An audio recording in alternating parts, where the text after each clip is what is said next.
Hi everyone, this is Parul, your Faculty of Reasoning. I welcome you all to my new channel Puzzle Pro. So आज के session में हम लोग करने वाले हैं बहुत ही इम्पॉर्टेंट टॉपिक जो प्रीलिम्स में सबसे ज़्यादा पूछा जाता है। आपको पता है कोडिंग डिकोडिंग एक ऐसा टॉपिक है जो आपसे पूछा जाता है और प्रीलिम्स में जनरली ज़्यादातर जो आपसे क्वेश्चन पूछे जाते हैं वो पूछे जाते हैं चाइनीज़ कोडिंग डिकोडिंग के। तो आज हम लोग एक ऐसा मेथड देखेंगे, बेस्ट मेथड है जिससे आप चाइनीज कोडिंग डिकोडिंग को विद इन कुछ मिनट्स 2 मिनट में आप एक क्वेश्चन को सॉल्व कर सकते हैं। प्लस वो जो मेथड हम लोग सॉल्व करेंगे उसके कुछ ड्रॉबैक्स भी हो सकते हैं। हम सभी चीजें डिस्कस करेंगे कि आपको पेपर में कब चाइनीज कोडिंग डिकोडिंग के लिए ये वाला मेथड लगाना है, अदरवाइज कौन सा बेसिक मेथड लगाना है, सभी चीजों के लिए आज हम डिस्कस करेंगे। एक रो बेस सीटिंग अरेंजमेंट भी करेंगे हम लोग और चाइनीज कोडिंग का क्वेश्चन करेंगे। So this is your question in front of you. अब चाइनीज कोडिंग डिकोडिंग में क्या होता है, आपके पास 2 मेथड्स होते हैं। एक होता है बिल्कुल बेसिक मेथड, वो भी अभी मैं आपको दिखाऊंगी कि बेसिक मेथड से किस तरीके से आप क्वेश्चन को बना सकते हो, ठीक है। और एक और मेथड बताऊंगी जिससे क्या होता है, वो जो मेथड है ना थोड़ा सा स्टार्टिंग में आपको लग सकता है कि शायद ये जो मेथड है ये लंबा है, पर अगर आप एक बार उस मेथड की प्रैक्टिस बहुत अच्छे से कर लेंगे तो आपको बिल्कुल टाइम नहीं लगेगा और आपको एक्चुअली पता चलेगा कि उस मेथड से आपका टाइम कितना बचता है, ठीक है। अगर अब लगाना कब है वो मेथड, बेसिक मेथड से कब चलना है और वो जो दूसरा मेथड है उससे कब चलना है। अगर आपसे पेपर में सिर्फ और सिर्फ 2 क्वेश्चंस पूछे जाएं तो आपको यूज करना है बेसिक मेथड। 3 क्वेश्चंस पूछे जाएं तो भी आप यूज करो बेसिक मेथड। अगर आपसे 5 क्वेश्चंस पूछे जाते हैं, 4 क्वेश्चंस पूछे जाते हैं, तब वो दूसरी अप्रोच जो मैं बताऊंगी आपको वो यूज करनी है, ठीक है। अब ऐसा क्यों? क्योंकि ये वाली जो अप्रोच है इसमें थोड़ा सा ज्यादा टाइम लग सकता है। अगर आपको 5 नंबर का क्वेश्चन पूछा गया है तब थोड़ा सा टाइम फालतू लगाना बनता है क्योंकि क्वेश्चंस कितने सारे हैं, 5 क्वेश्चंस हैं।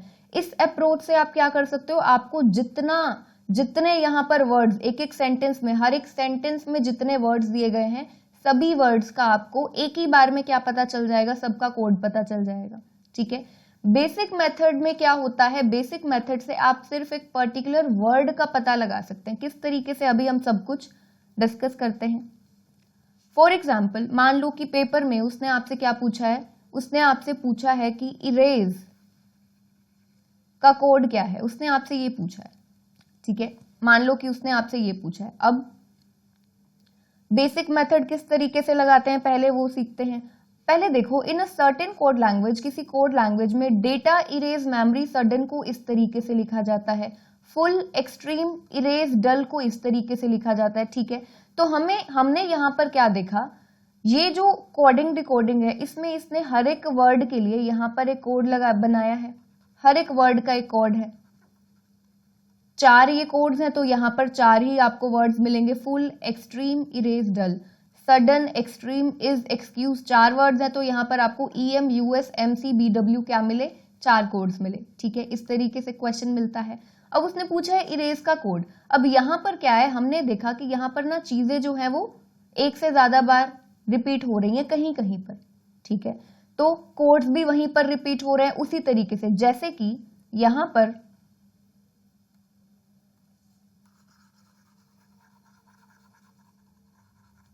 अब उसने आपसे इरेज का पूछा है तो इरेज आप देखो कि आपको कौन सी लाइन में दिख रहा है। इरेज आपको दिखा फर्स्ट सेंटेंस में, दिखा यहां पर, ठीक है।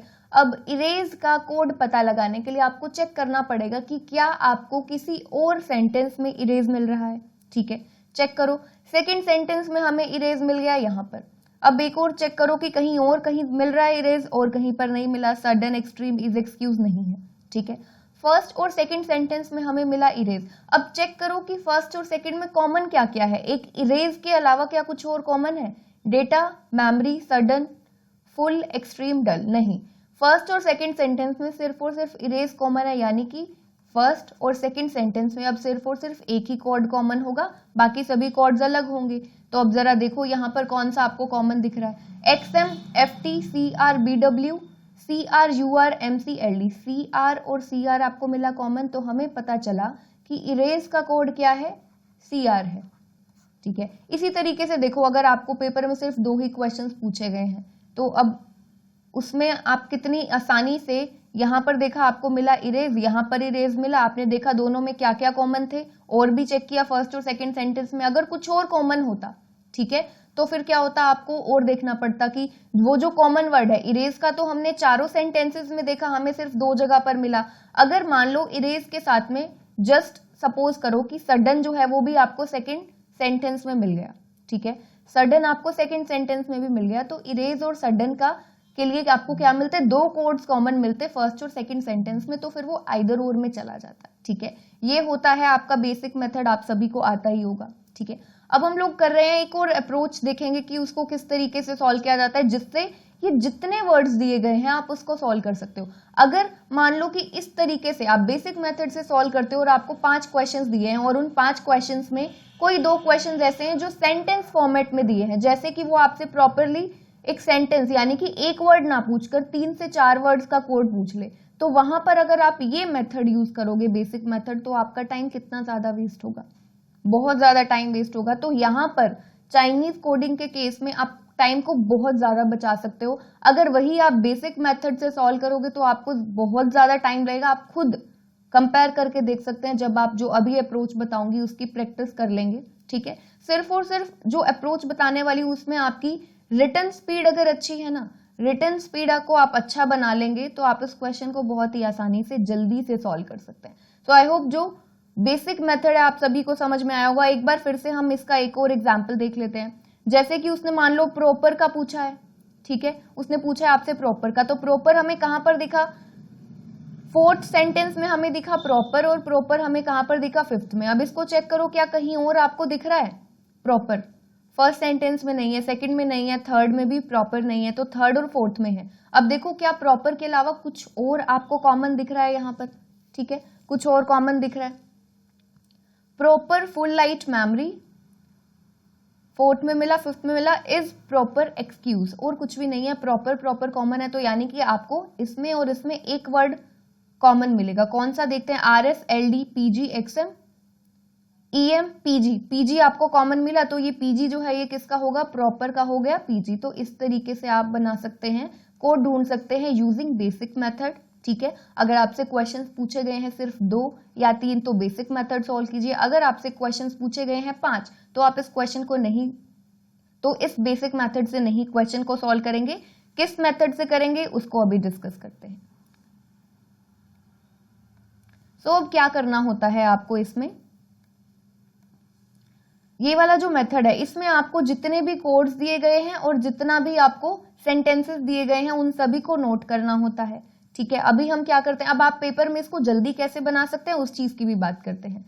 आप इसको जल्दी बना सकते हो किस तरीके से, उसने आपको दिया डेटा इरेज मेमोरी सडन, ठीक है, तो आप इसको किस तरीके से नोट करोगे, आप इसको छोटा छोटा नोट करो और शॉर्ट फॉर्म में नोट करो, ठीक है। तो जैसे कि डेटा के लिए आपने DA यूज किया, इरेज के लिए आपने ER यूज किया, मेमोरी के लिए ME यूज किया, वो आपकी मर्जी है, सडन के लिए आपने ये यूज किया, ठीक है। तो हमने क्या नोट कर लिया, डेटा इरेज मेमोरी सडन, आपको क्या करना है, ये अलग नोट करना है और जो इनके कोड्स होंगे उनको आपने अलग से नोट करना है, ठीक है। अभी हम लोग क्या नोट कर रहे हैं, अभी हम लोग वर्ड्स नोट कर रहे हैं। तो data erase memory sudden, next full extreme erase dull, ठीक है। तो जो कॉमन होगा उसके नीचे हम क्या करेंगे, कौन सा कॉमन है, यहाँ पर इरेज कॉमन है, तो इरेज के लिए हमने ये बना दिया, ठीक है, इरेज के लिए हमने ये बनाया। फुल एक्सट्रीम इरेज डल, बाकी जितने भी हैं उनको हम लोग आगे नोट कर लेते हैं। मिला आगे फुल एक्सट्रीम इरेज को कर चुके हैं और एक बचता है आपका डल,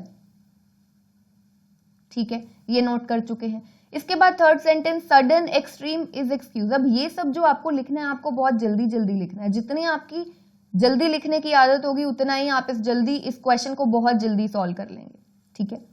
sudden extreme ease excuse, sudden extreme ease excuse. तो अब देखो क्या क्या कॉमन मिला आपको, फर्स्ट से कॉमन मिल गया हमें सडन, ठीक है, और एक्सट्रीम भी कॉमन मिल गया, सडन और एक्सट्रीम कॉमन मिल गया, इज और एक्सक्यूज बचता है आपका, ठीक है, इज और एक्सक्यूज बचता है, तो उसको हम लोग नोट करते हैं। यहाँ पर इज आ गया और एक्सक्यूज, ये ध्यान रखना ये EXT एक्सट्रीम के लिए है, ठीक है, तो एक्सक्यूज को हम लोग EXC से नोट करेंगे।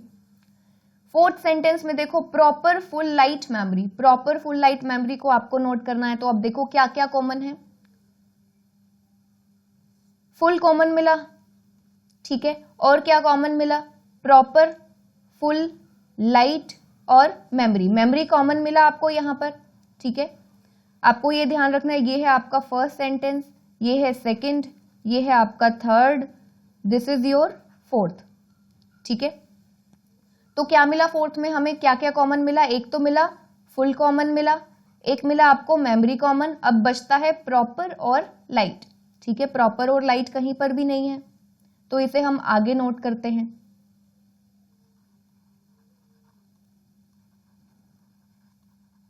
ठीक है, इसे नोट कर लिया। अब लास्ट आपका बचता है fifth, is proper excuse, fifth sentence में बचता है इज प्रॉपर एक्सक्यूज। तो अब आपको देखो इज कॉमन मिल गया, प्रॉपर कॉमन मिल गया, एक्सक्यूज तीनों ही कॉमन मिल गए हैं हमें फिफ्थ के केस में, ठीक है।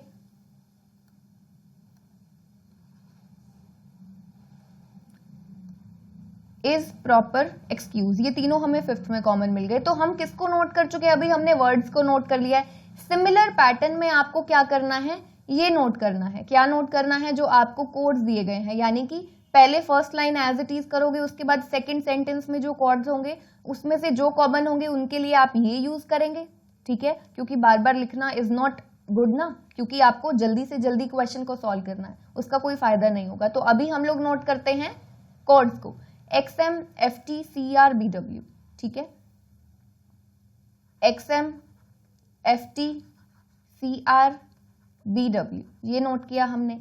नेक्स्ट में क्या मिला, CR UR MC LD, common क्या है इसमें, CR कॉमन है, बाकी सभी देखो UR MC LD सभी अलग अलग हैं, तो इसे नोट करते हैं UR MC और LD, ठीक है। सिमिलरली थर्ड सेंटेंस में देखो जो जो कोड्स है EM US MC BW, क्या कॉमन मिला आपको, एक MC कॉमन मिला, और क्या मिला, MC के अलावा कुछ और कॉमन है, EM नहीं है, US नहीं है, BW नहीं है, तो इसको हम लोग क्या करेंगे, BW है, ठीक है, तो BW आ जाएगा थर्ड में कॉमन यहां पर, और EM और US को हम लोग आगे नोट कर लेंगे, EM यहां पर, US यहां पर। नेक्स्ट में RS LD PG XM ये मिला है आपको, ठीक है।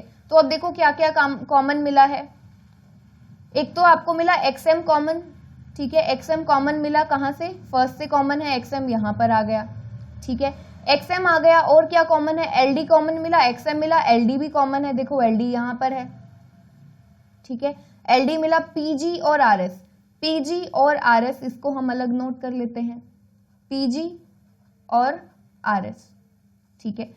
लास्ट बचता है आपका EM PG US, EM PG US, PG ये रहा कॉमन, EM ये रहा कॉमन, और आपका US कहां पर है, US ये रहा, EM PG US इन तीनों को हमने बना दिया ये कॉमन। तो ये है आपका फर्स्ट सेंटेंस, ये है आपका second, this is your third, ये सेंटेंस है आपका फोर्थ, और ये है आपका फिफ्थ सेंटेंस, ठीक है।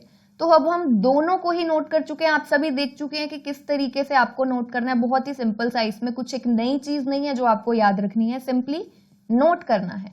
अब हमें पता कैसे चलेगा किसका कोड कैसे है, अब आपको क्या देखना होगा, सिमिलैरिटीज देखनी है, ये वाला जो पैटर्न है जहां पर आपने वर्ड्स को नोट किया है और जहां पर आपने कोड्स को नोट किया, इन दोनों में क्या करना है, आपको सिमिलर चीजें देखनी है, जहां पर आपको सिमिलैरिटी मिलेगी उसके तरीके से आप क्या देखेंगे, अपना कोड्स ढूंढेंगे। अब फॉर एग्जाम्पल मान लो कि उसने कहा है, अब हम क्या कर रहे हैं, सभी का निकाल रहे हैं, क्वेश्चन मैंने यहां पर आपको कोई भी नहीं दिया है कि आपको इसका बताना है इसका बताना है, हम पूरे जितने भी वर्ड्स हैं सभी का क्या निकालेंगे, कोड्स निकालेंगे। तो हम सबसे पहले निकालते हैं डेटा का, ठीक है। अब ये जो वर्ड है डेटा, ये सेकंड थर्ड फोर्थ फिफ्थ कहीं पर भी किसी में कॉमन नहीं है, यानी कि ये जो डेटा है फर्स्ट सेंटेंस में अकेला ऐसा है जो क्या है, जिसका कोई भी कॉमन नहीं है, जैसे ER का कॉमन यानी कि इरेज का कॉमन, मेमोरी का कॉमन, सडन का कॉमन, बाकी जो तीन वर्ड्स हैं उन सभी की कॉमन क्या है, कोड्स होंगे, ठीक है, कॉमन वर्ड्स हैं यहाँ पर। फर्स्ट एक ये जो डेटा है ये एक ऐसा वर्ड है जिसका कोई भी कॉमन वर्ड यानी कि सेम दूसरी बार रिपीट नहीं हुआ, यानी कि फर्स्ट सेंटेंस में आपको जो ऐसा कोड मिलेगा जिसका कोई भी कॉमन नहीं है, वो क्या होगा, डेटा का होगा। जैसे कि यहाँ पर देखो XM का हमें मिल गया फोर्थ में, FT का कोई नहीं है, CR का मिल गया, BW का हमें मिल गया थर्ड सेंटेंस में, तो FT जो है वो किसका हो गया, डेटा का हो गया, डेटा का हो गया FT, क्योंकि FT का कोई भी कॉमन नहीं है फर्स्ट सेंटेंस में, तो पता चल गया। अब बारी आती है नेक्स्ट इरेज का बताना है, तो इरेज कॉमन है फर्स्ट और सेकंड में। और एक और चीज, ये अपने आप में यूनिक होना चाहिए, ठीक है। अगर जैसे कि आपको इरेज फर्स्ट और सेकंड में मिला और मेमोरी का भी फर्स्ट और सेकंड में मिल गया, जस्ट सपोज कर रहे हैं इरेज का मिला फर्स्ट और सेकंड में कॉमन और मेमोरी का भी फर्स्ट और सेकंड में कॉमन, तो आप उन दोनों का जो कोड है ना वो क्या हो जाएगा, आप फिर यूनिकली बता नहीं सकते हैं कि क्या है, वो आइदर और में चला जाएगा। ऐसा एक और आगे एग्जाम्पल आएगा, उससे आप समझेंगे। तो इरेज का फर्स्ट और सेकंड में आपको मिला, ठीक है, तो अब आपको वहां पर ऐसा ही चेक करना है फर्स्ट और सेकंड में जो कॉमन है। देखो आज समझा रही हूं, इसमें थोड़ा सा टाइम लगेगा आप सभी को। जब आप इसकी प्रैक्टिस करोगे, बहुत सारे चाइनीज कोडिंग के क्वेश्चंस लगाओगे, तो ये बिल्कुल हलवा बन जाएगा आपके लिए, बहुत ही आसानी से आप कर लोगे, ठीक है। तो अब इरेज फर्स्ट और सेकंड में हमें कॉमन कौन सा मिला, XM FT CR BW, CR मिला फर्स्ट और सेकंड में कॉमन, ठीक है, और तो कोई भी नहीं है, तो इरेज का क्या हो गया, आपका जो कोड है वो हो गया CR, इरेज का हो गया CR। अब देखते हैं मेमोरी का। अब मेमोरी क्या है, फर्स्ट में है और फोर्थ में है, देखो फर्स्ट और फोर्थ में है ना, यहां से फर्स्ट और फोर्थ में क्या है, मेमोरी है, तो फर्स्ट और फोर्थ में कॉमन मिलना चाहिए। अब चेक करो साथ में, फर्स्ट और फोर्थ में कोई और तो कॉमन नहीं है, यानी कि अब सडन है उसका फर्स्ट और थर्ड में है तो फोर्थ में नहीं है, ठीक है। ऐसा होना चाहिए कि बिल्कुल यूनिक होना चाहिए, फर्स्ट और फोर्थ में कॉमन अगर मेमोरी का है, अगर किसी और का होगा तो वो आइदर और में चला जाएगा, ठीक है। तो मेमोरी का फर्स्ट और फोर्थ में, तो फर्स्ट और फोर्थ देखो यहाँ पर XM दिखा हमें, XM का फर्स्ट और फोर्थ में कॉमन है, तो यानी कि मेमोरी का क्या हुआ, XM हुआ। अब देखते हैं सडन का, सडन फर्स्ट और थर्ड में कॉमन है, यहां से देखो फर्स्ट से थर्ड में गए हो, तो फर्स्ट और थर्ड में कौन है, यहाँ पर ये BW दिख रहा है हमें, ये थर्ड है, ये फर्स्ट है, तो इसका सडन का क्या हुआ, BW हुआ। अब सिमिलरली आपको क्या करना है, फुल का चेक करना है, तो फुल का किस तरीके से, सेकंड और फोर्थ में कॉमन है फुल, सेकंड और फोर्थ में कॉमन है, तो जरा चेक करो सेकंड और फोर्थ में कौन सा है, ठीक है। हमने देखा ये UR है, ये तो अकेला है सेकंड में, इसका कोई भी कॉमन नहीं दिख रहा, UR का यहां से देखा। MC का सेकंड और थर्ड में है, LD जरा देखो सेकंड और फोर्थ में आ गया, ये फोर्थ है ना, ठीक है, सेकंड और फोर्थ में LD, तो यानी कि फुल का क्या है, LD है।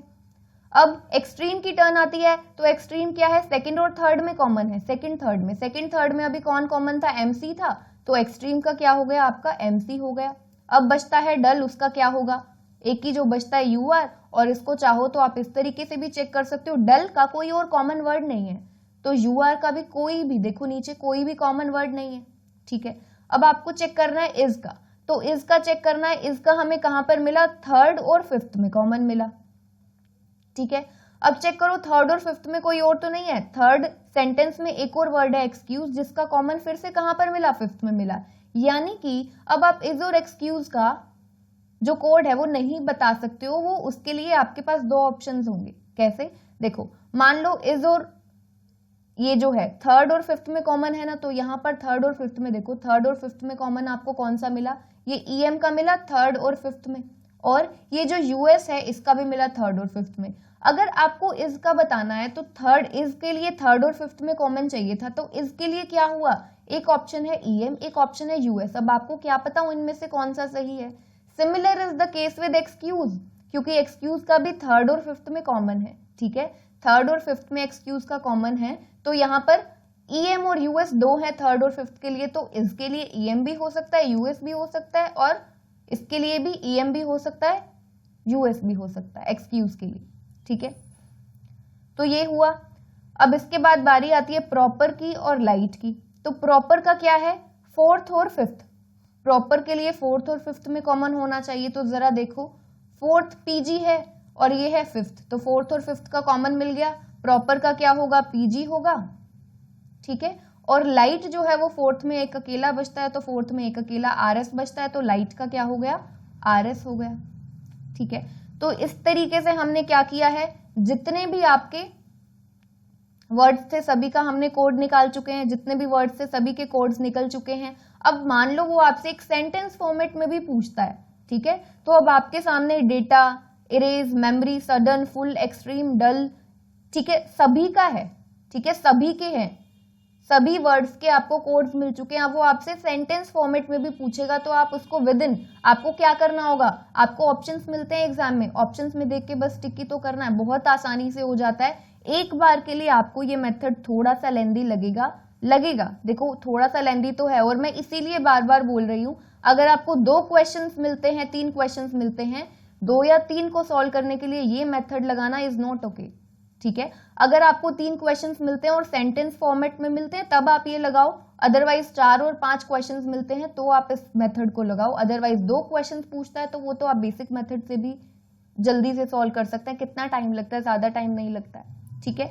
तो आपको देखना है कि आपको पेपर में कितने क्वेश्चंस मिलते हैं। 5 नंबर का क्वेश्चन मिलता है, 5 नंबर के क्वेश्चंस आते हैं तो आपको सॉल्व करना है इस अप्रोच से, अदरवाइज आपको बेसिक मेथड यूज करना है, ठीक है। तो आई होप ये वाला जो मेथड है आप सभी को समझ में आया होगा। नेक्स्ट हम लोग सॉल्व करते हैं एक रो बेस्ड सीटिंग अरेंजमेंट। तो ये है आपका रो बेस्ड सीटिंग अरेंजमेंट। हिंदी में ये क्वेश्चन यहाँ पर है, जिन स्टूडेंट्स को हिंदी में देखना होता है वो यहाँ से देख सकते हैं, आप स्क्रीनशॉट लेकर इसे बना सकते हैं पहले।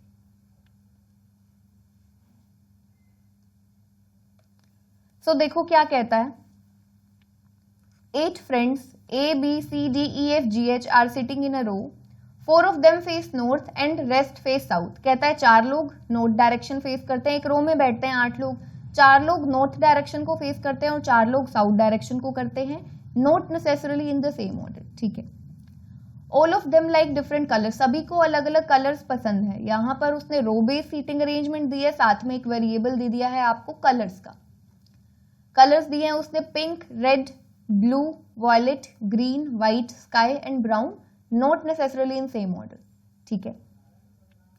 आगे उसने आपको एक नोट दिया है, no 2 successive friends sit together according to alphabetical series except D and E. कहता है कोई भी 2 लोग, ठीक है, कोई भी 2 फ्रेंड्स किस तरीके से नहीं बैठते हैं, सक्सेसिव, ठीक है, नो 2 सक्सेसिव यानी कि कोई भी 2 एडजेसेंट फ्रेंड्स किसके अकॉर्डिंग नहीं बैठते, अल्फाबेटिकल सीरीज के अकॉर्डिंग नहीं बैठते हैं, except D and E, D और ई के अलावा बाकी जितने भी लोग हैं, A B C D E F G H हैं, डी और ई के अलावा बाकी जितने भी लोग हैं वो अल्फाबेटिकल सीरीज के अकॉर्डिंग नहीं बैठते हैं। कैसे, एडजेसेंट, यानी कि ए के साथ में बी नहीं आएगा, बी के साथ में सी नहीं आएगा, इस तरीके से। आगे उसने आपको बताया भी है, means P can't sit with Q and R can't sit with S and so on, ठीक है। The one who likes white sits third to the right of B, जिस पर्सन को व्हाइट पसंद है वो B के थर्ड राइट पर है। अब उसने आपको डेटा देना स्टार्ट कर दिया है, ठीक है, डेटा देना स्टार्ट किया तो क्वेश्चन को स्टार्ट करते हैं, ठीक है। अब यहां पर उसने बोला है the one who likes white sits third to the right of B, B के थर्ड राइट पर है। हमें नहीं पता जिस पर्सन को व्हाइट पसंद है वो कौन सी डायरेक्शन को फेस करता है, तो अभी हम 2 केसेस पहले से ही बनाकर चलें, अभी हमें पता नहीं इस कंडीशन से आगे फर्दर हमें इंटरकनेक्शन मिल रहा है कि नहीं मिल रहा है, तो कोई फायदा नहीं है। हम लोग क्या करते हैं, सिंपली नोट कर लेते हैं, the one who likes white sits third to the right of B, B के थर्ड राइट पर हम कंसिडर कर रहे हैं बी को नॉर्थ, ठीक है, ताकि हम याद रखें। बी के थर्ड राइट पर कौन है, व्हाइट है, इसको हमने सिंपली नोट कर लिया। आप इसको इस तरीके से याद कर सकते हो कि बी और व्हाइट के बीच में गैप 2 का आएगा, बी के राइट से भी आ सकता है, बी के लेफ्ट से भी आ सकता है, क्योंकि हमें बी की डायरेक्शन नहीं पता। आप इसे इस तरीके से बना सकते हो। H sits third to the right of E who doesn't like pink and red, ठीक है। A sits third to the right of H, यहाँ पर हमें कुछ मिला, देखो यहाँ पर H की बात हुई, यहाँ पर भी H की बात हुई, तो इंटरकनेक्शन मिला, इसे बना सकते हैं। H sits third to the right of E, H जो है वो E के थर्ड राइट पर है, बट अगेन हमारे पास केसेस बनेंगे क्योंकि हमारे पास डायरेक्शन नहीं दिया है, उसने डायरेक्शन नहीं दिया ना, ठीक है। तो हम लोग क्या करते हैं, 2 केसेस बनाकर चलें, आगे देख लेते हैं। आगे फर्दर क्वेश्चन में कहीं पर उसने एग्जैक्ट इंफॉर्मेशन दिया है, G is not an immediate neighbor of E, G and D face opposite direction, नहीं, the one who likes red faces south and doesn't sit at extreme end। यहाँ पर exact उसने दिया है कि जिस पर्सन को रेड कलर पसंद है वो साउथ डायरेक्शन को फेस करता है और एक्सट्रीम एंड पर नहीं है। पर हम इस क्वेश्चन को स्टार्ट यहाँ से तब कर सकते हैं जब हमें रेड से रिलेटेड आगे फर्दर कोई इन्फॉर्मेशन दिया हो, बिना इंटरकनेक्शन के तो क्वेश्चन हम सॉल्व नहीं कर सकते हैं। देखो आगे वॉयलेट की बात की जा रही है, sits immediate right of one who likes blue, B immediate neighbour, B is not an immediate neighbour of F, कहीं पर भी नहीं मिला हमें रेड से रिलेटेड, सिर्फ एक लाइन में उसने रेड का जिक्र किया है, जिसका कोई फायदा नहीं है अभी यूज करने का, क्योंकि इंटरकनेक्शन नहीं है। तो हम लोग क्या करते हैं, क्वेश्चन को यहीं से स्टार्ट करते हैं। H sits third to the right of E। E के थर्ड राइट पर कौन है? E के थर्ड राइट पर है H। एक ये केस बना और एक और केस हमारा बनेगा E के थर्ड राइट पर 1 2, यहां पर आ गया H। दो केसेस तो बनाने पड़ेंगे। आगे फर्दर हम कोशिश करेंगे कि इसके केसेस ना बनाएं, ठीक है। आगे H sits third to the right of E, और E को पिंक और रेड पसंद नहीं है, ठीक है। यहां पर नोट करते हैं, E को पिंक और रेड दोनों ही पसंद नहीं है।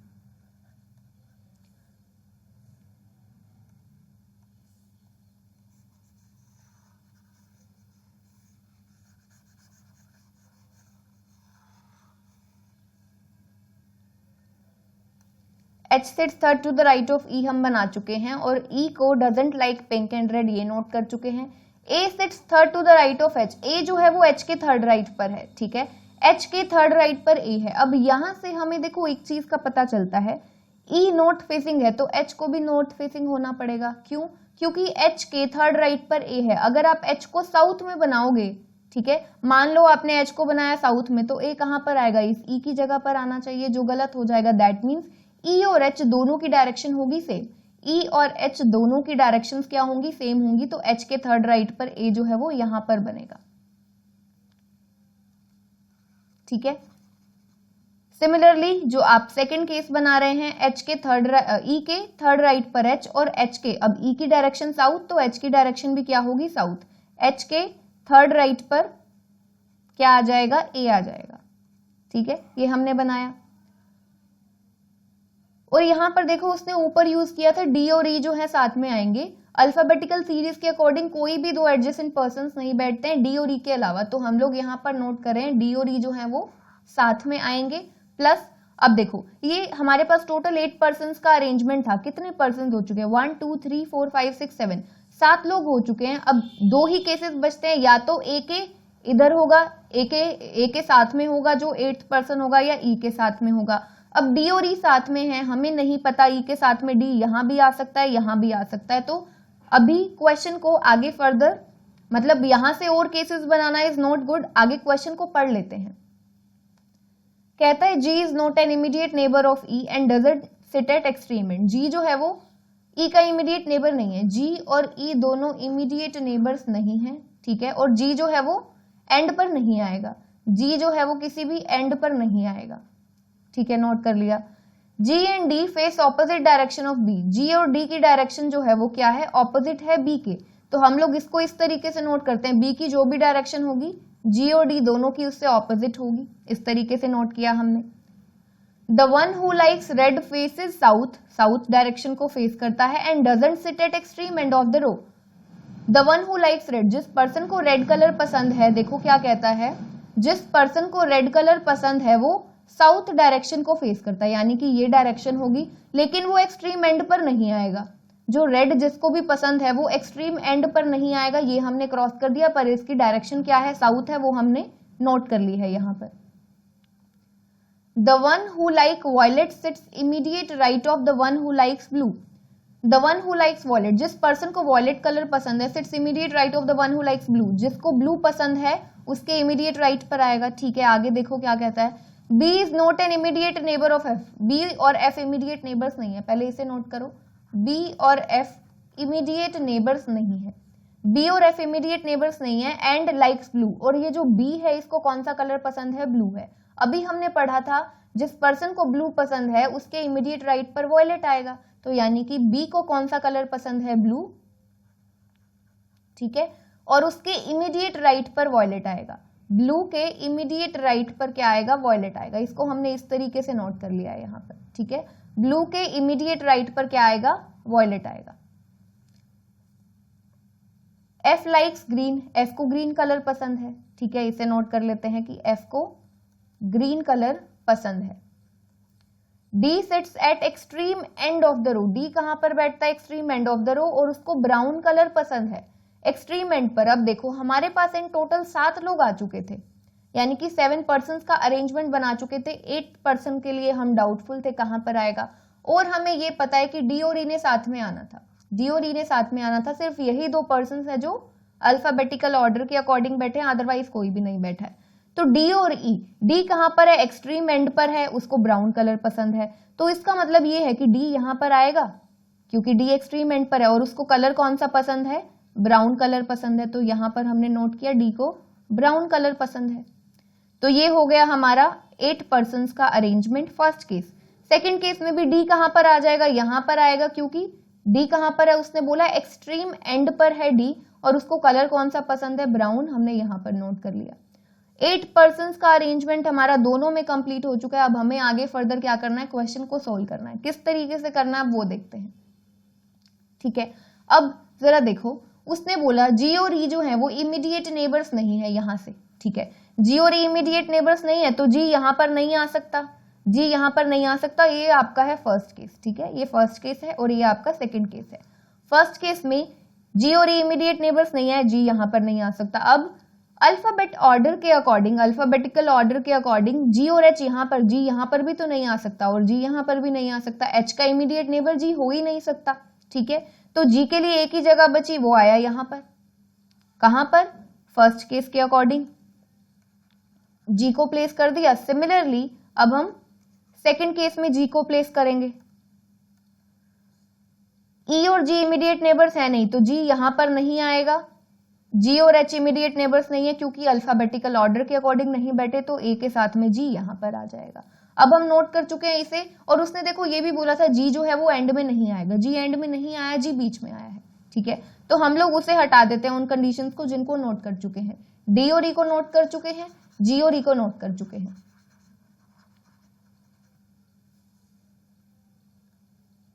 अब आगे,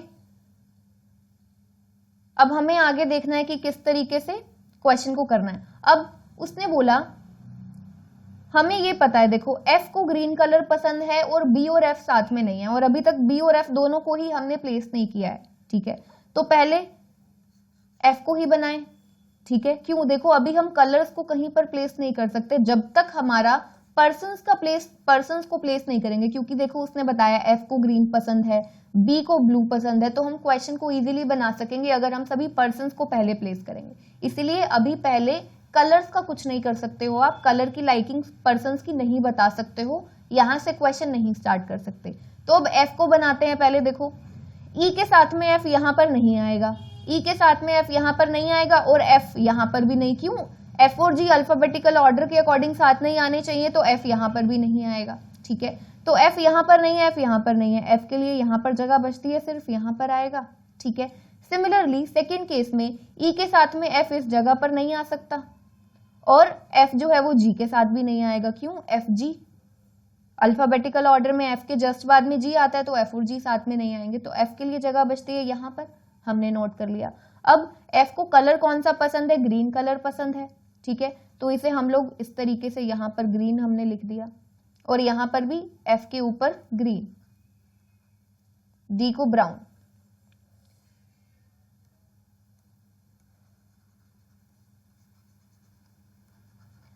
अब हम एफ को बना चुके हैं। अब एफ से रिलेटेड हमारे पास एक और इंफॉर्मेशन बचता है एंड दैट इज कि बी और एफ साथ में नहीं आएंगे। अब बी और एफ अगर साथ में नहीं आएंगे, फर्स्ट केस में देखो एफ यहां पर है तो बी यहां पर ना आकर बी आएगा यहां पर। सिमिलरली सेकंड केस में एफ यहां पर है, बी यहां पर ना आकर बी आ जाएगा आपका यहां पर, ठीक है। तो ये भी हम बना चुके हैं, बी और एफ को बना चुके हैं।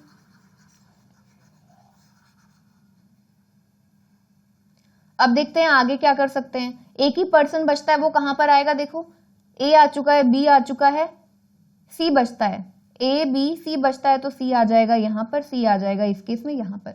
तो पर्सन्स हम प्लेस कर चुके हैं। अब हमारे बचते हैं डायरेक्शंस और क्या बचते हैं, आपके कलर्स बचते हैं, ठीक है। अब हमें पता है बी को कौन सा कलर पसंद है, ब्लू कलर पसंद है, बी को ब्लू कलर पसंद है, ठीक है। तो बी को हमने यहां पर दिया ब्लू कलर, बी को ब्लू कलर, ई को, एफ को, ये एफ है आपका, एफ को ग्रीन कलर, बी को ब्राउन कलर। सिमिलरली यहां पर हमने बी को दिया कौन सा, ब्लू कलर। अब उसने क्या बोला, देखो ब्लू और व्हाइट के बीच में गैप हमें देना है 2 का, क्योंकि ब्लू के थर्ड राइट पर व्हाइट है। हमने यहां पर कंसिडर किया था कि बी जो है वो नॉर्थ फेसिंग है, तो अभी हमें नहीं पता। यहां पर देखो B north facing, south facing, first और सेकंड केस दोनों में ही हमें नहीं पता। अब हम गैप के अकॉर्डिंग चलेंगे। बी यहाँ पर है 1 2 के गैप के बाद में, यहाँ पर देखो जी और ए के बाद तो हमारा ये रो एंड हो गया, तो यानी कि बी के इस साइड पर 1 2 के गैप के बाद सी के पास क्या आएगा, व्हाइट कलर आएगा। सी को व्हाइट कलर पसंद है, ठीक है। यहां पर भी बी के बाद में व्हाइट कलर किसको, ये एच है, ये एफ है, तो सी को व्हाइट कलर पसंद होगा, ठीक है। तो ये बन गया। अब बी के थर्ड राइट पर व्हाइट ने आना था, तो बी की डायरेक्शन नहीं पता चल गई यहां से। अब देखो बी और व्हाइट यहां पर है, इसको देखो, इसको हम हटा रहे हैं, बी से व्हाइट हम बना चुके हैं। ब्लू के सेकंड राइट पर कौन है, इमीडिएट राइट पर वॉयलेट है, इसको हम लोग याद रखेंगे, इसको हम बना चुके हैं, हटा देते हैं। इसे भी नोट कर चुके हैं, एफ को ग्रीन कलर पसंद है। अब ब्लू यहां पर है और व्हाइट उसके रिस्पेक्ट में कहां पर है, यहां दिख रहा है, तो ब्लू के रिस्पेक्ट में उसने बोला था ब्लू के थर्ड राइट पर व्हाइट है, तो ब्लू की डायरेक्शन क्या होगी, साउथ डायरेक्शन होगी बी की। और सेकंड केस में इसकी डायरेक्शन, ब्लू के व्हाइट कहां पर है, यहां पर, तो बी की डायरेक्शन होगी नॉर्थ फेसिंग, तभी व्हाइट यहां पर आएगा। अब यहां से पता चला ब्लू के इमीडिएट राइट पर कौन है, वॉयलेट कलर, जिसको पसंद है। तो ब्लू के इमीडिएट राइट यानी कि एच के पास क्या आ गया, वॉयलेट कलर आ गया, यहां पर एच के पास आ गया वॉयलेट कलर। यहां पर एच के पास देखो, बी के इमीडिएट राइट पर एच है, तो एच के पास क्या आ गया, वॉयलेट कलर आ गया, ठीक है। इतना नोट कर चुके हैं। अब जरा देखो हमारे पास 1 2 3 4 5 5 लोगों की कलर्स हम नोट कर चुके हैं, टोटल 8 थे, तो यानी कि 3 कलर्स बाकी हैं, 3 कलर्स बाकी हैं।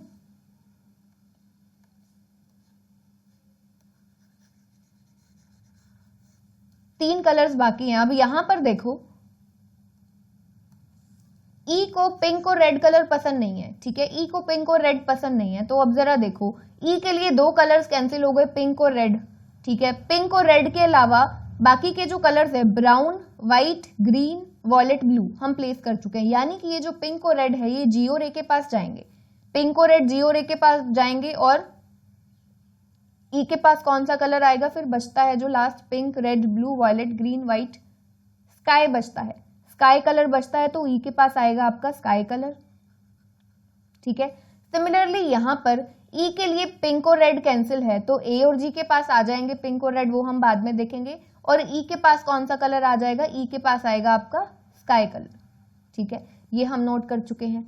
अब रेड किसके पास, उसने बोला था कि जो रेड है ना वो किसके पास आएगा, एक्सट्रीम एंड पर नहीं है, और वो पर्सन जो है रेड वाला वो कौन सी डायरेक्शन को फेस करता है, साउथ डायरेक्शन को फेस करता है, ठीक है। पहले हम लोग चेक करते हैं। देखो हमारे पास एक ये इंपॉर्टेंट इंफॉर्मेशन है जो रहता है, जी और डी की जो डायरेक्शन है ना वो बी के ऑपोजिट है। फर्स्ट केस में बी की डायरेक्शन क्या है, साउथ है, तो जी और डी की नॉर्थ हो जाएगी, जी हो जाएगा नॉर्थ फेसिंग, डी हो जाएगा नॉर्थ फेसिंग, ठीक है।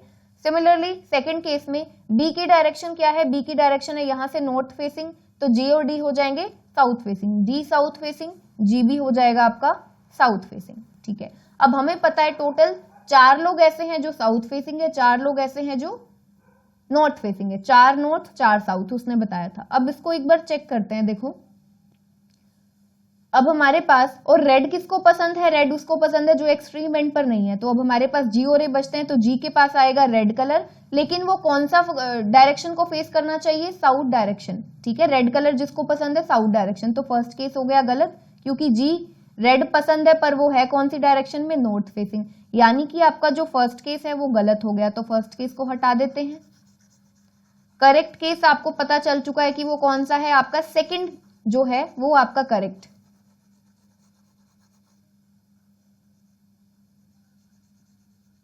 इसे नोट कर चुके हैं, हटा देते हैं। अब बारी आती है रेड की। रेड किसको पसंद होगा, ए और जी में से, क्योंकि रेड जो है उसको साउथ, एक तो साउथ फेसिंग और एक्सट्रीम एंड पर नहीं, जी देखो साउथ फेसिंग है, जी यहां से देखो ये रहा साउथ फेसिंग है, तो इसको रेड कलर पसंद और एक्सट्रीम एंड पर भी नहीं है। तो अब कलर बचता है पिंक, ए को कलर कौन सा पसंद होगा, पिंक कलर पसंद होगा, ए को पिंक कलर पसंद, जी को रेड कलर पसंद। अब बचती है डायरेक्शन। अब जरा चेक करो, डी साउथ फेसिंग, ई साउथ फेसिंग, और ये एच साउथ फेसिंग और जी साउथ फेसिंग, 4 पर्सन हमें ऐसे मिल चुके हैं साउथ फेसिंग। कौन कौन से, ई है, डी है आपका, D E H south facing है और आपका जी साउथ फेसिंग है, तो ये 4 लोग तो साउथ फेसिंग है। और बाकी जितने भी बचते हैं वो क्या होंगे, फिर नॉर्थ फेसिंग होंगे ना। ठीक है, तो ये जो सी है ये क्या होगा, north facing, F north facing, H south है, बी नॉर्थ ऑलरेडी है, ए जो है वो भी नॉर्थ फेसिंग। तो आपका ए, बी, सी और कौन सा बचता है आपका, जो एफ है वो होगा north facing. A B C F यहां से आप देख सकते हो नॉर्थ फेसिंग है, ई डी एच जी जो है वो है आपके साउथ फेसिंग, ये है आपके नॉर्थ फेसिंग। तो यहाँ पर हमें सभी का कलर भी पता चल चुका है, सभी की डायरेक्शंस पता चल चुकी है। अब वो आपसे पूछे कि एफ की direction with respect to B क्या है, आप बता सकते हैं इजीली कि एफ की direction with respect to B क्या है, बी के सेकंड राइट पर एफ है। ठीक है, सो आई होप आज के सेशन में हमने जो 2 क्वेश्चंस किए, हमने चाइनीज कोडिंग डिकोडिंग का तरीका बताया मैंने आपको कि किस तरीके से सॉल्व कर सकते हो और कब कब वो मेथड लगाना है और कब कब आपको बेसिक अप्रोच से जाना है। और एक हमने रो बेस्ड सीटिंग अरेंजमेंट किया जिसमें आपको साथ में वेरिएबल्स भी दिए थे और डायरेक्शंस भी अलग अलग थी। सो आई होप जो सेशन में हमने आज किया है वो आप सभी को समझ में आया है। मिलते हैं फिर नेक्स्ट सेशन में। Take care everyone.